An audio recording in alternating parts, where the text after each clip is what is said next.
दोस्तों मैं हूं कमर सीमा। और दोस्तों जिस तरह के आप देख रहे हैं मेरे साथ मौजूद हैं साजिद तार साहब। तार साहब, सबसे पहले तो आपके वक्त का बहुत शुक्रिया sir. My pleasure. Thank you, Chima sir. तार साहब, इमरान खान साहब तो इस वक्त ऐसे लग रहा है कि पाकिस्तान की सियासत के जो हैं वो अन्नदाता हैं। उन्होंने तो वोट ऑफ नो कॉन्फिडेंस जो है वो भी उनके खिलाफ आया। उन्होंने अपने वजीर आला को 186 वोट भी मिल गए। उसके बाद आज उन्होंने अगले दिन ही उन्होंने अपनी असम्बली जो पंजाब की है वो तोड़ दी। उधर वजीर आजम और आर्मी चीफ पूरी दुनिया से पैसे मांगने गए हुए हैं और इमरान खान जो है वो खेल खेल रहे हैं। कभी असम्बली में वोट ऑफ नो कॉन्फिडेंस लेते हैं, कभी असम्बलियाँ तोड़ते हैं। और नवंबर में तो अक्टूबर में तारड़ साहब वैसे ही इलेक्शन होने थे, तो अभी फिर ये मार्च में इलेक्शन करवा रहे हैं, फिर नवंबर में इलेक्शन कराएंगे। क्या पाकिस्तान इस तरह की चीज़ों का मुतहम्मिल हो सकता है इंटरनली? जबकि आज मैं देख रहा था कि वो वर्ल्ड इकोनॉमिक फोरम ने भी कह दिया है कि जी आप अभी भी डिफॉल्ट का खतरा है। चीमा साहब, कोई समझ नहीं आ रही इस वक्त कंट्री किस डायरेक्शन पर है, बल्कि कोई समझ ही नहीं आती कि कंट्री चला कौन रहा है। खान साहब सख्त गुस्से में हैं, असम्बलियां, बल्कि मैं तो ये यहां तक ये कहूंगा कि ये पंजाब असम्बली का तो नहीं था ये इलेक्शन या ये वोट ऑफ कॉन्फिडेंस, ये तो गुजरात असम्बली थी। वहां पे सारे मुलाजमीन तो गुजरात के हैं, चाहे सिक्योरिटी हो, चपड़ासी हो, सारे। तो वो जिसको चॉइस साहब हुक्म करते हैं वो आगे दरवाजे बंद कर देते हैं, जिसका दिल होता है खोल लेते हैं। उनकी मर्जी के बगैर तो स्पीकर भी कुछ नहीं कर सकता, क्योंकि चॉइस साहब जो है वो चॉइस साहब का अगर देखा जाए जब से स्पीकर थे और जिस तरीके से उनका कंट्रोल है, तो ये इलेक्शन का रिजल्ट ऐसे ही आ रहा था, क्योंकि वो असेंबली जो सारी है उसमें 90% लोग गुजरात के हैं, 10% मंडी बहाउद्दीन से हैं। तो वो ये इलेक्शन सिर्फ कहा जा सकता है कि it was in between, it was Gujarat district council या मंडी बहाउद्दीन डिस्ट्रिक्ट काउंसिल का इलेक्शन था, और उसमें जिसका कंट्रोल होना था उसने वो करना था। वो दूसरे जो है वो कहते हैं कि जो लोग हाजिर थे वो 170 थे, 186 वोट किस तरह आ गए। दूसरा, रात के अंधेरे में सारा कुछ चलता है। गवर्नर की समरी भी रात को 12 बजे, यहाँ पे इलेक्शन भी 12 बजे। लेकिन एक यहाँ पे मैं बात ये कहना चाहूंगा कि अब वो सारे हैं पतली गली में फंस गए हैं। उसकी वजह यह है कि अभी ये कह रहे हैं कि 90 डेज के समरी साइन कर दी है, 90 डेज के अंदर इलेक्शन हो गए, लेकिन उससे पहले ये नहीं इन्हें पता कि इंटरिम गवर्नमेंट भी बनेगी, और वो कौन बनाएंगे? वो बनाएंगे जो फेडरल पे बैठे। तो एक वो आएगी, और उसके बाद जो हालात इस वक्त चल रहे हैं उसमें इमरजेंसीज भी आ सकती हैं, इकोनॉमिक माशी इमरजेंसी भी आ सकती है, क्योंकि पैसे अभी प्लेज हुए हैं। और डार साहब ने फरमाया कि वो सारे 90% तो वो लोन है, वो एड नहीं है, वो तो लोन है भाई। ये खुश है कि लोन है, लेकिन ये समझते हैं कि शायद एड है। लेकिन इस वक्त मायूसी ये है कि किसी का कोई ये ख्याल नहीं है कि लोग पैरों के नीचे आ आके मरते जा रहे हैं जो आटा लेने जाते हैं, उसके बारे में किसी को कोई सोच नहीं। बल्कि चीमा साहब, आज तो मुझे ये पता चला है, एक जगह मैं पढ़ रहा था आज, कि पाकिस्तान के अंदर यूनिवर्सिटी ग्रेजुएट, पोस्ट ग्रेजुएट, उसकी सैलरी एवरेज पाकिस्तान के अंदर 37,000 रुपया है। तो अगर यूनिवर्सिटी ग्रेजुएट की तरह 37,000 है, तो फिर दूसरे लोगों के हालात क्या है? वो किस तरह खाना खा रहे हैं, क्या कर रहे हैं, क्वाटे का बंदोबस्त क्या किया जा रहा है? और जो दूसरा IMF है वो मुसलसल प्रेशर क्रिएट करता जा रहा है कि आप गैस, पेट्रोल, इलेक्ट्रिसिटी के ऊपर से सब्सिडीज खत्म करें। और जब वो सारी कुछ आएगा तो उसके लिए क्या क्या क्या मेरी तो समझ से बाहर है कि इस वक्त अब पाकिस्तान में क्या होने वाला है, कहां जाई जा रही हैं चीजें। हमारे आर्मी चीफ साहब वापस आए हैं, अब वो भी सऊदी अरेबिया से चीजें, पैसे जो लेकर आए हैं। अभी तो हर चीज अभी प्लेज्ड है, अभी तक कोई आई नहीं है। UAE ने भी बातें की हैं, लेकिन अफसोस के साथ ये कहा जाना चाहिए कि Pakistan is in a very bad shape, politically, ethically, economically. कोई समय से बाहर है कि इस वक्त अब हमारी डायरेक्शन क्या है, कोई अभी तक समय से बाहर है। और दुनिया की वाहिद एक एटॉमिक पावर ऐसे है जो कि बड़े अरसे से घुटनों के बल है और मांग मांग कर गुजारा किया जा रहा है। कोई समय, और नून लीग वाले, अब देखें, एक और मैं यहाँ पे चीमा साहब बात ये जरूर करना चाहूंगा कि आप नून लीग की बात करें, नून लीग तो पार्ट टाइम में मेरे ख्याल सियासत में है। वो उन्होंने तो जो इस वक्त जो लीडर ऑफ द अपोजिशन थे, he is not in the country. Maryam Nawaz is not in the country. Shehbaz Sharif is in it was in UAE। Rana Sanaullah was the only leader मेरा ख्याल है जो जिसके जिम्मे ये सारा कुछ लगाया गया था। तो आप खुद ही देख लें। मैं एक चीज बार बार आपके सेगमेंट में कहता रहा हूं कि जब एजेंसियों की मदद से हुकूमत में आना हो तो फिर लोग जो है वो सियासत इसी तरह करते हैं जिस तरह वो कर रहे हैं। तो अब उसमें देखें, एक तो वो 7 जो लोग, सुना है कि नवाज शरीफ साहब बड़े अपसेट थे कि उन्हें बावर कराया गया था कि 7 बंदे वोट डालने नहीं आएंगे, लेकिन वो आ गए। अब इसमें ये भी एक जिस तरह जितने मुंह उतनी बातें वो कह रहे हैं कि ये पीटीआई ने तो नहीं, परवेज लाई साहब ने ये एक प्लान बनाया था कि उन लोगों ने कुछ अर्सा पहले फोन उठाने छोड़ दिए थे। तो ये पीडीएम वाले समझते थे नून लीग वाले शायद वो आएंगे ही नहीं, लेकिन वो आ गए। और किस तरीके से परवेज लाई साहब लगता है कहीं पार्किंग लॉट में गाड़ी में बैठे सो रहे थे, तो वो फौरन जब उन्हें कहा कि आ जाओ मियाँ जी, तो वो आ गए फौरन। पहले वो मौजूद ही नहीं थे। लेकिन देखें, ये हल नहीं है पाकिस्तान का। अगर पहले तो मैं कहता हूं इलेक्शन की बात, जिस तरह आप कह रहे थे कि इलेक्शन कराना है, अगर इलेक्शन से करप्शन बंद होती हो तो मैंने पहले कई दफा कहा कि दिन में 3 दफा कराएं उसको। वो फिर हर 5 साल बाद ना दिन में 3 दफा कराएं। लेकिन अगर इलेक्शन के बाद यही लोग, यही असेंबलियां, यही लोग इलेक्टेबल्स, यही जर्नैलों के पोते पोतियां दोते, और यही वो जो सरमायादार और सारे ब्लैकमेलर और जो सारे यही फिर दोबारा इकट्ठा होना हो, तो किस तरीके से आगे चलेगा पाकिस्तान? ये कहते हैं जी वो नया मैंडेट लेकर आएंगे। मैंडेट आपको तो पहले कितनी दफा दे चुकी कौम, उसका क्या करेंगे आप? आज मुझे एक और बात बल्कि पता चली है चीमा साहब, कि अगले इलेक्शन के अंदर फौज सुपरविजन नहीं करेगी, पुलिस करेगी। तो फिर उसकी उन इलेक्शन की क्रेडिबिलिटी क्या होगी? फिर पहले आपको पता है आपके हर इलेक्शन के ऊपर सुपरविजन फौज करती है। अब वायलेंस होगा, वायलेंस होगा, वायलेंस अलग होगा, मशीनें उठ जाएंगी। पुलिस वाले तो मैं कहता हूं थाने के अंदर से पर्चियां डालकर लाया करेंगे पोलिंग स्टेशन पे। आपको पता ही है पाकिस्तान की पुलिस का इमेज क्या है, या उनकी कितने ईमानदार वो है। तो आज मुझे पता चला है कि जो नए आर्मी चीफ है उन्होंने कहा जी इलेक्शन में हम अब सुपरविजन नहीं करेंगे। और दूसरी तरफ से खान साहब ने जो कल अपनी जो एक उन्होंने तकरीर फरमाई, उसमें तो गुस्सा ही गुस्सा था उन्हें आर्मी चीफ के ऊपर। जब से उन्होंने आरिफ अलवी साहब को जवाब दिया कि मैंने नहीं मिलना, तो वो इस चीज को बर्दाश्त ही नहीं कर पा रहे।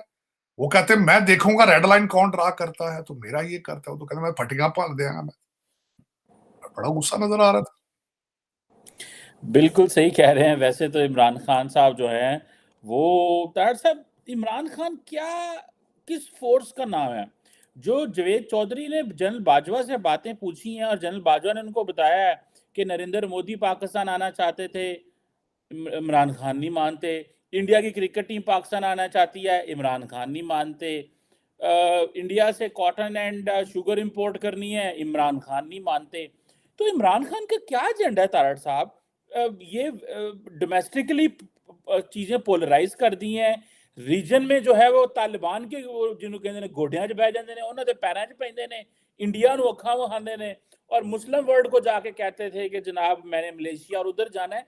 ये किस तरह की सियासत इमरान खान साहब कर रहे हैं? जरा ये इंडिया को जिसे कहते हैं ना आंखें दिखाते हैं, और अफगानिस्तान तालिबान को कहते हैं इनको हाथ ना लगाना वरना ये दहशतगर्दी तुम्हारे मुल्क में आ जाएगी। और कल जो उन्होंने तारड़ साहब नई बात कर दी है, उन्होंने कहा ये 40-45 हजार हम दहशतगर्द ना वहां से लाते तो ये लाने तो हमारी मजबूरी थी। और उन्होंने कहा मालाकंड के लोगों ने हमें कहा क्यों लेके आ रहे हो, लेकिन हम क्या करते, हमारी मजबूरी थी, कोई मुल्क रखता नहीं है।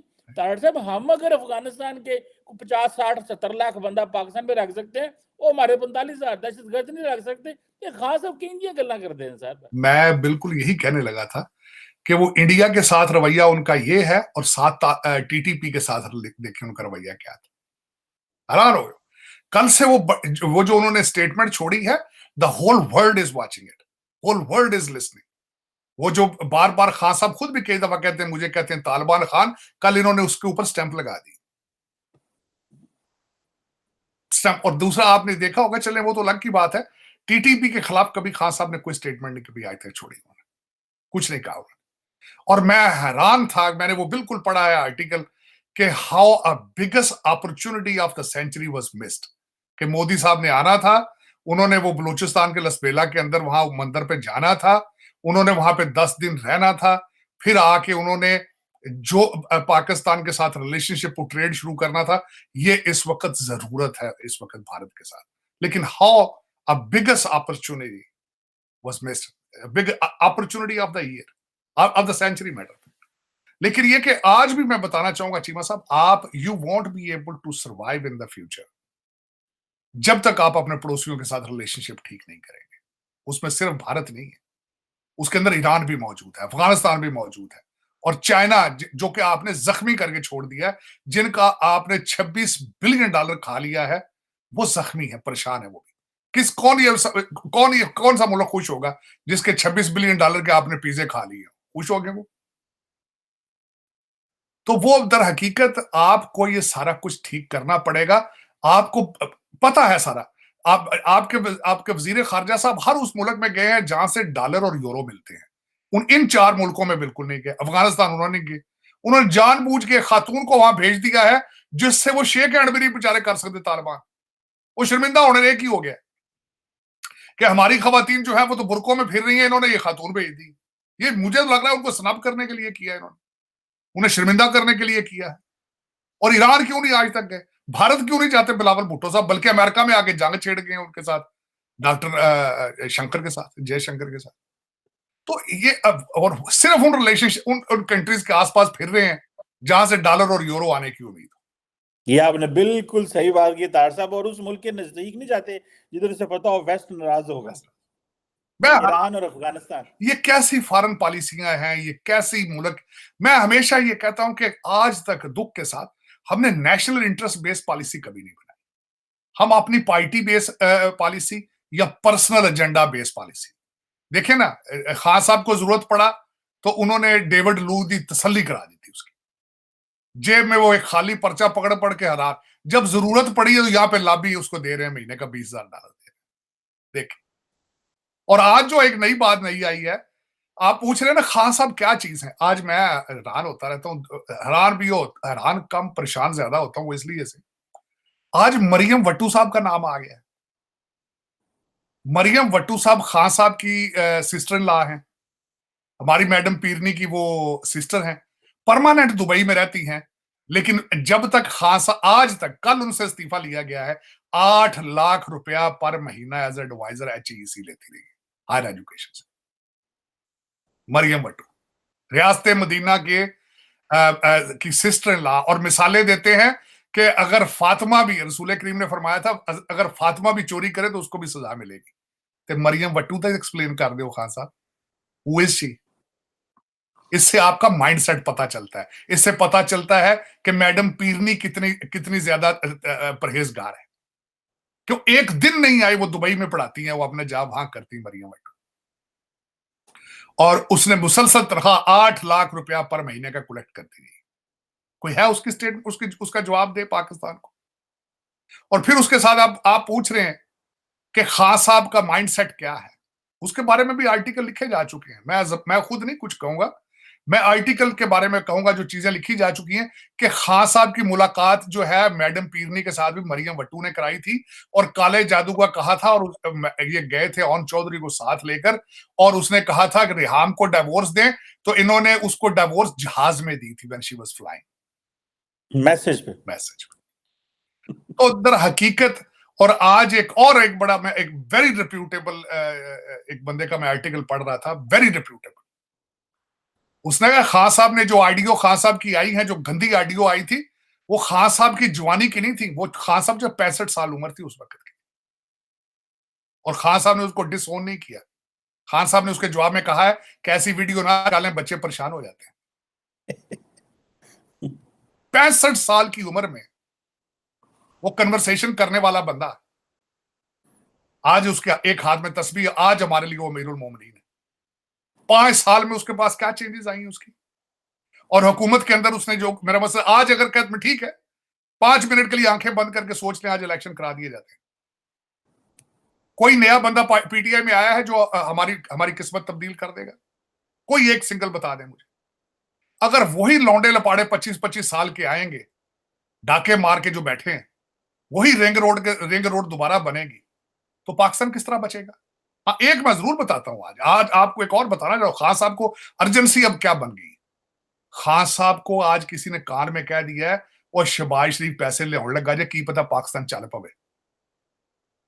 खान साहब ये समझते हैं अगर ये पैसे आ गए तो ये हमारी रिप्यूट नीचे चली जाएगी, क्यों ना ये पैसा हम खुद लगा के इनको ब्लेम करेंगे, देखें ये तो गंद छोड़ गए थे, ठीक तो हमने किया पाकिस्तान।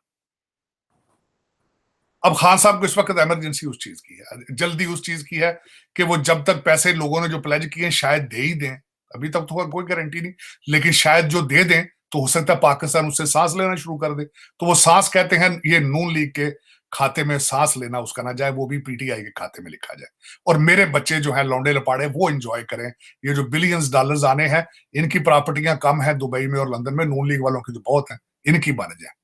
तो वो फिर अब खान साहब को अर्जेंसी उस चीज की है।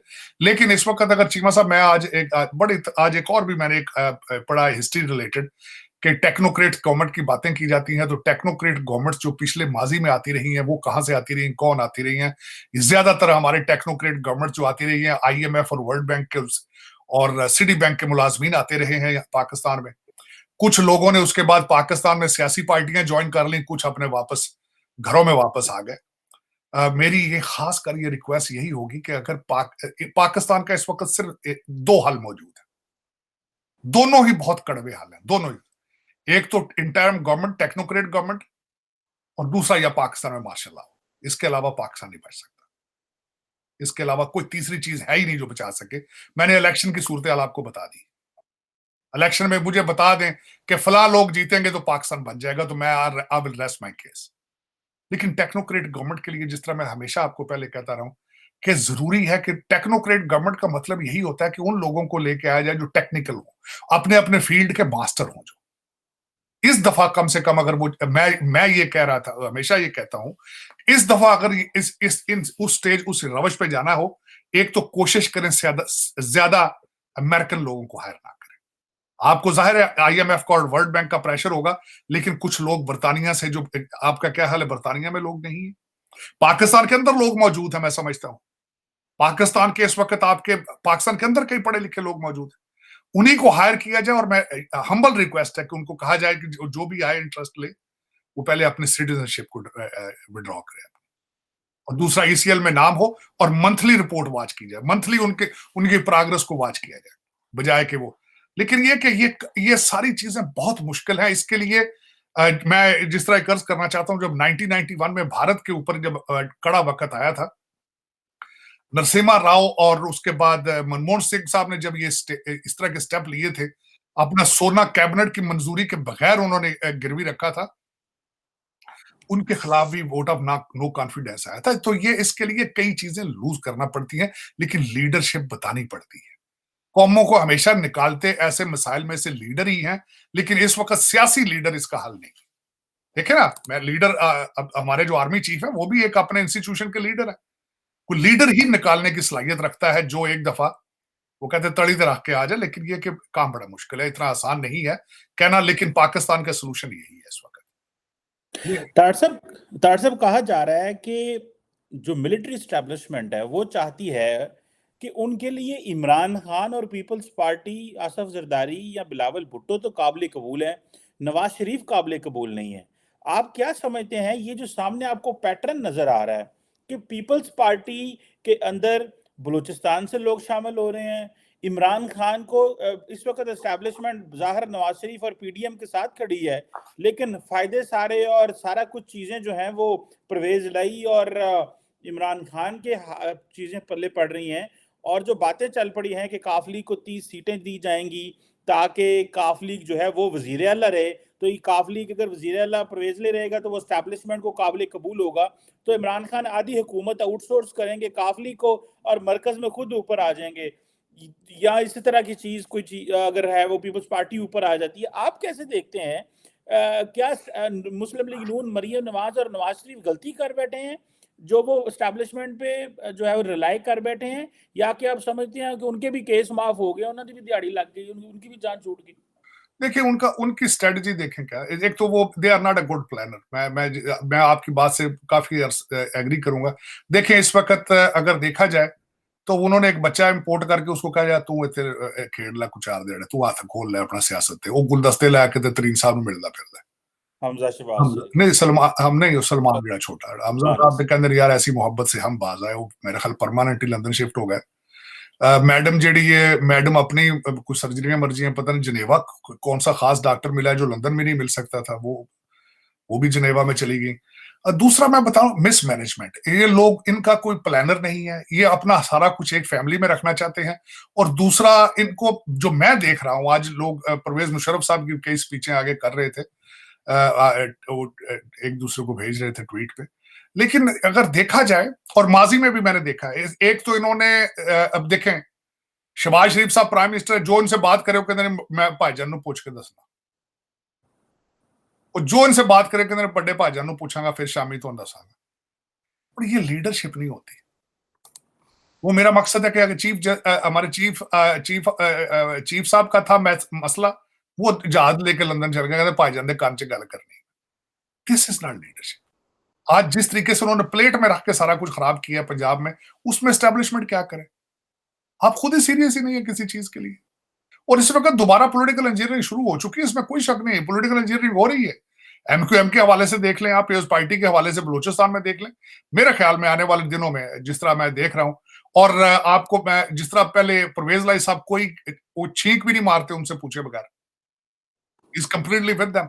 तो मुझे अगले आने वाले दिनों में जो परवेज लाई साहब का फ्यूचर और पीपल्स पार्टी का फ्यूचर जो है वो ताबनाक नजर आ रहा है। नून लीग इस तरह लग रहा है जिस तरह हाफ हार्टेड है, पार्ट टाइम है, शायद उनको गारंटियां ही नहीं है। मुझे लग रहा है कि उनका आधा दिल अभी भी लंदन में ही है और आधा पाकिस्तान में। मेरा ख्याल आपकी बात ठीक थी, शायद केस ठीक कराने आए हैं, और उनका ऑब्जेक्टिव ही सिर्फ ये है, उसके अलावा उनका सियासत को परमानेंट, उनका मूड ही नहीं बन रहा कि पाकिस्तान में कोई परमानेंट सियासत की जाए। हाफ हार्टेड चीज है, हाफ हार्टेड। देखे ना, जब लीडर ऑफ द अपोजिशन ही नहीं है तो वो किसी और को असाइन कर दे, लीडर ऑफ द अपोजिशन बना दे, लेकिन वो भी नहीं करना। कौम को बता के चले जाना जी मैं सर्जरी कराने लंदन जा रही हूँ, इसका मतलब है कौम के मुंह पे तमाचा मारा कि यहाँ पे तो डॉक्टर ही कोई नहीं। ये कोई मंजा हुआ सियासतदान इस तरह की स्टेटमेंट देके जाता है। आप कहें मैं अपने वालिद से मिलने जा रही हूँ, मेरा वालिद बीमार है, मैं उसको मिलने जा रही हूँ, इतना अरसे से मिली नहीं, लेकिन वो स्पेशली जाती दफा कह गई मैं सर्जरी कराने जा रही हूँ लंदन। इसका मतलब है कि तुम सारे इतने भुखे हो, सारे नपाड़ हो, खोते हो, इतने डॉक्टर ही कोई नहीं।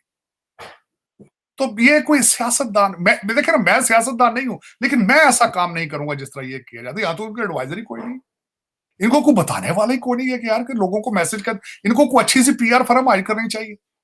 मेरा ख्याल तो ये है, या कोई और कुछ नहीं, आप क्लासें ले लें, कोई पॉलिटिकल साइंस की अच्छी किताबें पढ़ लें, लेकिन नहीं है। मैं हैरान होता रहता हूं इनके ऊपर। जो अगर मैं इनको ब्लेम करूंगा, मैं एस्टेब्लिशमेंट को ब्लेम नहीं करूंगा। They haven't produced the strong leaders yet. अब मैं बल्कि आपने कभी एक और बात, आप कभी शहबाज शरीफ साहब की प्रेस कॉन्फ्रेंस से बोरिंग तरीन उनकी प्रेस कॉन्फ्रेंस होती है, बोरिंग तरीन। स्पीकिंग पावर उनकी कोई नहीं, नॉलेज उनका कोई नहीं, कुछ शेर सीधा पढ़ नहीं सकते, पता नहीं छेड़ क्यों देंगे। पहला मिसरा दस दिन अगू बंदे पूछने लग पैंदे वो ਇਹਦੇ ਬਾਅਦ ਕੀ ਹੁੰਦਾ, ਇਹਦੇ ਬਾਅਦ ਕੀ। लेकिन ये इसमें चीमा साहब अफसोस है, लेकिन ये खैर मैं जिस तरह पहले कहता हूँ, ये मैं तो इनको पॉलिटिकल पार्टीज मानता नहीं, ये फैमिली एंटरप्राइज है, सारी फैमिली एंटरप्राइज। और दूसरा ये कि अमीरुल मोमिनीन साहब जो है वो एक एजेंसियों का क्रिएटेड एक करैक्टर है। वो जिस तरह इमरान प्रोजेक्ट सारी दुनिया कहती है, अब तो लफ्ज ही पुराना हो गया, वो इट वाज देयर प्रोजेक्ट, और वो मान चुके हैं कि हमसे गलती हुई इसको प्रोजेक्ट को बनाने, लेकिन अब वो पाकिस्तानी कौम के गले पड़ गया प्रोजेक्ट। अब वो कहता है तुम मानो ना मानो मैं तुम्हें तबाह करके छोड़ूंगा। अब देखिए वो किस हद तक जाता है। वो कहते हैं बार बार ये कहते हैं कि ये सियासत नहीं जिहाद है। अब पता नहीं पाकिस्तानी कौम को वाकई जिहाद चाहिए तो करो जिहाद। मेरा ख्याल है अगर खान साहब कहते तो आए, गुर्बत के खिलाफ जिहाद करें, तो शायद मैं भी उनका ये बात मान लेता। आज पाकिस्तान को जिहाद चाहिए तो गुर्बत के खिलाफ चाहिए। ये जो ड्रामा सड़कों पे निकाल के एवें एक गड्डियां ते बसां नूं अग लानी, दिस इज नॉट जिहाद। बिल्कुल सही है ताड़ साहब। और जिस तरह वो आटे की वीडियोस आ रही हैं, तस्वीरें आ रही हैं, बच्चे किस तरह रो रहे हैं, भाग रहे हैं, और लोगों के अंदर वो जो होप की बात है ना, अब तो क्वेश्चन ये आ रहा है कि यूथ के अंदर वो होप भी नहीं आ रही। वो कल बड़ी मैं किसी से बात कर रहा था, उसने कहा कि ये ट्रेंड हम भी उसी का हिस्सा है कि जी जो पाकिस्तान के बारे बात करना, बैशिंग करना, शायद ये को आदत बन गई है लोगों की। लेकिन ये हकीकत ये है कि ये जो पॉलिटिकल क्लास है, इनको भी फोरफ्रंट पे आके कुछ बात करनी चाहिए। ये पीछे छुप के और डिवाइडेड और पता नहीं है कि क्या, एस्टैब्लिशमेंट तो एक चीज चाहती है कि मुल्क के अंदर कोई भी जो लीडर है वो उसका इतना बड़ा कद ना हो कि वो निज़ाम अपनी मर्जी से बदल सके।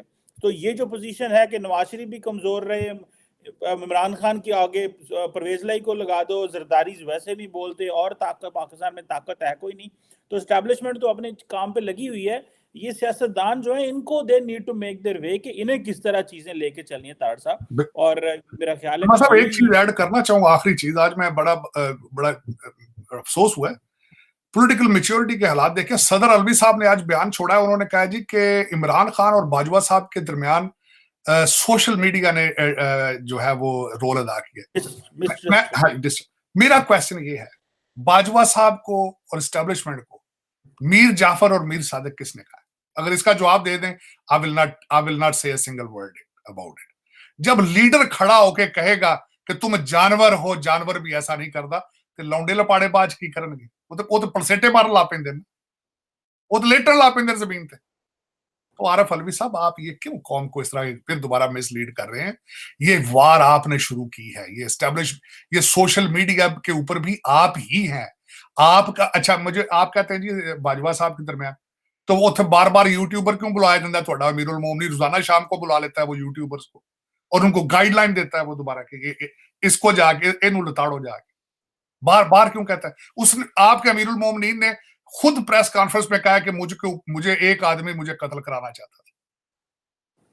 मेरा, आप किस तरह की बातें बताते हैं कि वो जी इनके खिलाफ जो वो मीडिया ने किया, सोशल मीडिया वो 25,000 ही जो रखे हैं आपने, वो 1200 बंदा 25,000 ही रखे हैं जेड़ा, उसको या तो फर्क कर देना, उसको सूबा सरादे जेड़ा वो तनख्वाह दे रहा है, वो सिर्फ इस काम कि ट्वीटा बनाओ 20 ट्वीट अकाउंट होने तुसी सारे।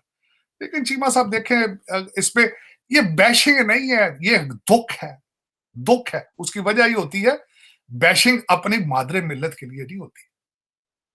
या तो आप बैठ के कहें ना कि आप और मैं ये क्लेम शुरू कर दें करना कि नहीं जी हम तो फ्रेंच है, हम जर्मन है, हम इंडियन है, हम पाकिस्तानी है, वो लव और हमारी मादरे मिल्लत है, और 76 साल से मादरे मिल्लत के कपड़े फाड़ रहे हो तो आज बात भी ना करें हम? या तो इस चीज का जवाब देना, नहीं जी तुसी गल ही नहीं करनी।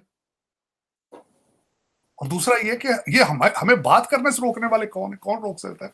वो तार साहब, ये जो आपका लौंडे लपाड़े लफ्ज है, ये नेशनल लेवल पे मशहूर हो गया। ये जो आप ये जो कहते हैं ना इनको लौंडे लपाड़े, अब तो सियासतदानों ने भी कहना शुरू कर दिया लौंडे लपाड़े। चीमा साहब है अमीर लोगों के जो बिगड़े हुए बच्चे हैं, लौंडे लपाड़े सारा दिन यहाँ बह के कुड़ियां मेरा मकसद मैसेज कर देने पे, ना तालीम है, ना पढ़ाई है, ना लिखाई है, उर्दू में ट्वीट करते हैं सारे, उर्दू में ट्वीट करते हैं, ये नॉलेज है इनका। मैं तो ख्वाहिश करता हूँ कि यहाँ मेरे बालक शायद इनकी ट्वीटें बिकना शुरू हो जाए, शायद रोटी खा लें, आटा ले लें उससे। ट्विटर ट्विटर $2 ਦੀਆਂ ट्वीटा ਵਿਕਣ ਲੱਗ ਪੈਣ ਤੇ ਹੋ ਸਕਦਾ है कुछ ना ज़र मुबादला फॉरेन रेमिटेंस इसी तरीके से हमारा कोई बेहतर हो जाए। बात तो तार साहब सही किया आपने, बिल्कुल सही कह रहे हैं। ये एक अनफॉर्चुनेट सी सिचुएशन है कि सारा मुल्क ट्वीटों पे चल रहा है और व्हाट्सएप पे चल रहा है। ये कहा जाता था कि व्हाट्सएप और ट्वीट पे सारा कुछ चल रहा है, तो एक ट्वीट हो गई तो मीडिया पे तरफलाट मच जाता है। और अगर व्हाट्सएप की जो कॉलें हैं वो मुल्क में गवर्नेंस और सारा कुछ उसी पे हो रहा है। जो वज़ीर आला का इस्तीफा वो भी व्हाट्सएप पे बाहर निकला है और पूरे पाकिस्तान को पता चल गया जी कि वो मतलब व्हाट्सएप और ट्वीटें ही हैं जो चल रही हैं। तार साहब, थैंक यू वेरी मच तार साहब, sir, it was a pleasure talking to you on this development, sir. Thank you sir.